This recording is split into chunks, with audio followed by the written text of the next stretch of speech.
दोडक्याची भाजी आवडत नाही तर हा व्हिडिओ तुमच्यासाठी. 2 नाही तर 4 पोळ्या खाल अशी झणझणीत आणि चमचमीत मी दोडक्याची भाजी तुम्हाला दाखवणार आहे. तर त्यासाठी काय करायचं, दोडक्याच्या ज्या शिरा असतात त्या काढून घ्यायच्या. अशा पद्धतीने दोडका कट करून घ्यायचा.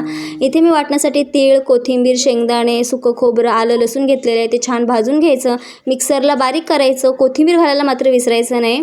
त्यानंतर त्याच्यामध्ये सगळे जे आपले घरगुती सुके मसाले असतात ते सुके मसाले घालून घ्यायचं. चवीनुसार मीठ घालायचं. व्यवस्थित सगळं मिश्रण एकजीव करून घ्यायचं.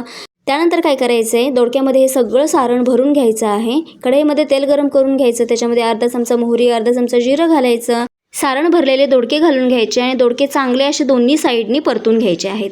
व्यवस्थित सगळं फ्राय करून झालं हे मिश्रण की मग त्याच्यामध्ये जे वाटण होतं उरलेलं ते वाटण घालायचं. ते वाटणसुद्धा एक 5 मिनिटांसाठी भाजून घ्यायचं. गरम पाणी घालायचं याच्यामध्ये आणि झाकण ठेवून 15 मिनिटांसाठी ही भाजी आपल्याला शिजवून घ्यायची आहे. चपाती पोळीसोबत भन्नाट लागते, तर नक्की ट्राय करून बघा. व्हिडिओ आवडल्यास लाईक, शेअर, सबस्क्राईब करायला विसरायचं नाही. थँक्यू.